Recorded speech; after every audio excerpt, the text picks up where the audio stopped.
Good evening, pre-algebra. Mr. Lawrence here with your flipped lesson for January 5th. Today we are going to do two things. We're going to talk about linear equations and we're going to learn about the slope y-intercept form of the linear equation.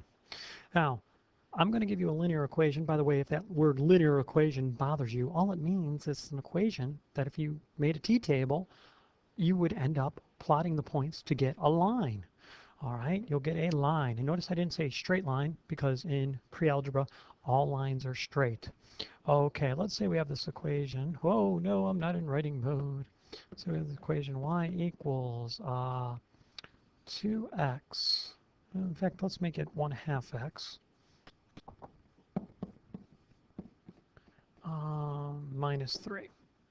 Now, typically what you would do is do a t-table, right? Y equals 1/2 x minus 3. Okay, there's y. I forgot to put x over here. And then you'll get a point x, y, right? Okay, well, I'm going to do this really quick. And hopefully you'll see something as we go along. All right, so let's choose 2, 0, and -2 for x. So when I do the work, I'm going to get 1/2 times 2 minus 3. I simplify that to get -2. Point -2, I'm sorry, +2, -2 is on my graph. All right, when I put 0 in, 1/2 times 0 minus 3, y will be -3. 0.0, -3 will be on my graph. All right, and then when I put -2 in for x, I'll get -1, -3, I'll get -4. So -2, -4 is on my graph. I'm going to come over here and plot those points. 2, -2 will be right about here. 1, 2, down 2, right there. That's kind of big. I don't think I can make it smaller, but that's okay. All right, and then let me clone him. 0, -3 would be right there, I believe, right? I go 0 in the x direction and down 3 in the y direction. Try to get him right in the middle. And then I need -2, -4. So -2, 1, 2, 1, 2, 3, 4. Okay, I've got my 3 points. I can draw my line. Okay, 1, 1, 2, 1, 1, 2, 1, 1, 2. Those of you paying attention will notice I just used the slope to help me get some other points without doing a whole lot of work. And there we go. We'll make it look like a line instead of a ray. Oops. Okay, that's easy enough, right? What would you think if I told you I could do that problem in a lot less time? I could do a lot less steps. I don't have to do this entire t-table thing. In fact, I know this works whenever we have an equation that says y equals. Y equals. Whenever we have an equation, the thing I'm going to show you now works whenever the equation says y equals and the equation's linear. Okay? Check this out. What's the value of this point right here? Well, that's 0, -3, right? And that's on the y-axis, is it not? Yeah, that's on the y-axis. This is a very special point. We call it the y-intercept. This is called the y-intercept, right? Now check this out. Gonna blow your mind. -3. You see it sitting there?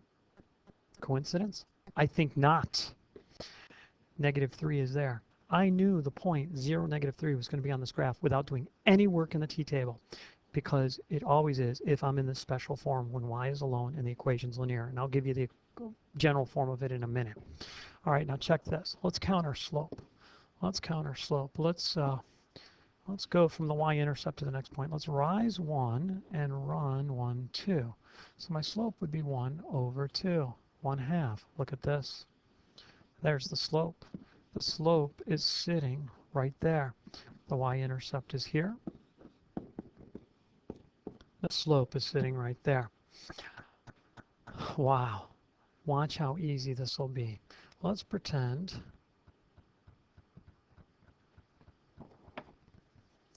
I have this equation.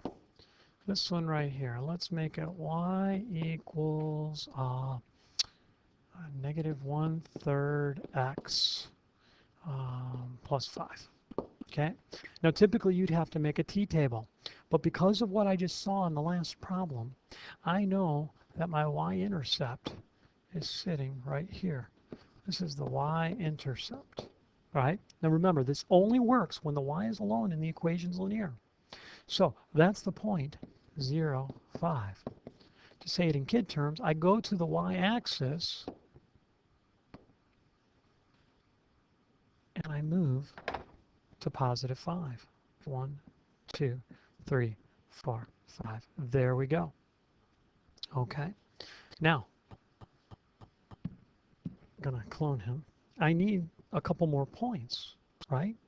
Well, you've seen me cheat in class or in the video and use the slope. Remember, the slope is the number sitting in front of x.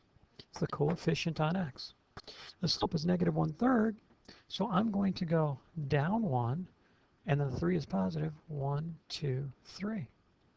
From that point, again, I could go down 1, 1, 2, 3, and look, I have all 3 points, and I can graph my line. Down 1, 2, 3. And it'll look something like that. I think I'm off a little bit. Sometimes it's hard to be exactly precise on the smartboard, but you get the idea. So, when we're in this special form, it's called slope y-intercept form. It's called slope y-intercept form. And the general form of the equation is y equals mx plus b. B is the y-intercept. That's going to be the number without a variable. Okay? It could be negative 5. It could be negative 7. It's the place where the line is going to sit on the y-axis. M is the slope. Okay? Now, if you're wondering why they use B, did you notice when I graphed the last one, I begin with the y-intercept. I plotted it first. If you're wondering why I use the M for slope, remember slope is rise over run, and that's my movement. My movement. And then I need to stress, very importantly, the y must be alone. The y must be alone for this to work, and it has to be a linear equation. All right, I'll tell you what, I am going to give you another equation. See if you can do it on your own, and then watch me do it. Okay, there's your equation, y equals 4x minus 2. I will suggest that you're going to want to write that number in front of x as a fraction. So I'll help you out with that part. Going to write that number in front of x as a fraction because we want our slope in fraction form. All right, see if you can do it. If you can't, just sit and watch and I'll do it. But if you can, that would be awesome. All right, first thing I'm going to do is I'm going to remember I'm in y equals mx plus b form. It's okay, that says minus b in that case, or minus 2. I plot this guy on the y-axis. So I go down 2 on the y-axis. There he is right there. Okay, that's the y-intercept. All right, now my slope is 4 over 1, so I'm going to rise 1, 2, 3, 4, run 1. There's another point. I'm going to clone him so you can see me do. Oops. Yeah, that's okay. All right. So from here, I'm going to rise 1, 2, 3, 4, run 1, and there I go. I have my 3 points, so I can draw a pretty line. This is pretty cool stuff, isn't it? 1, 2, 3, 4, 1.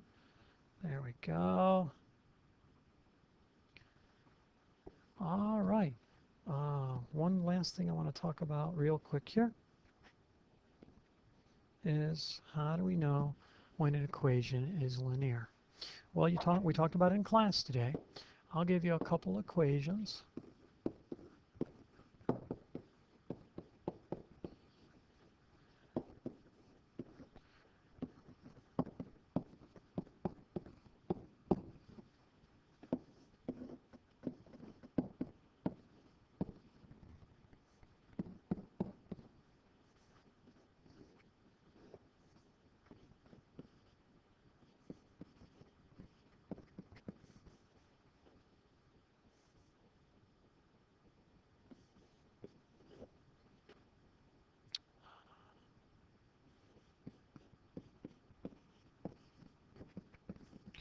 Okay, these 5 equations. Take a moment, pause the video, see if you can determine which ones are linear.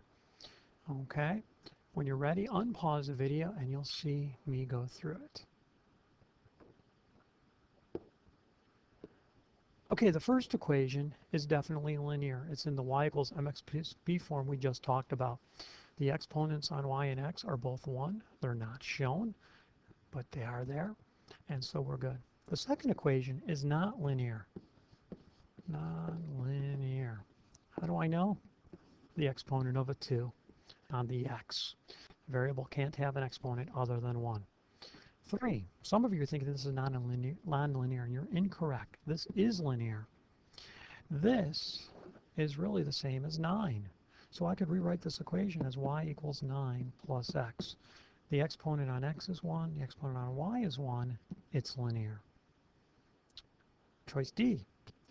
Exponent on x is 2, y is 2. This is non-linear. All right. E. Exponent on x is 1, exponent on y is 1. This is linear. There you go. We'll get some more practice with this in the next couple of days. All right, Mr. Lawrence signing off. We'll see you tomorrow.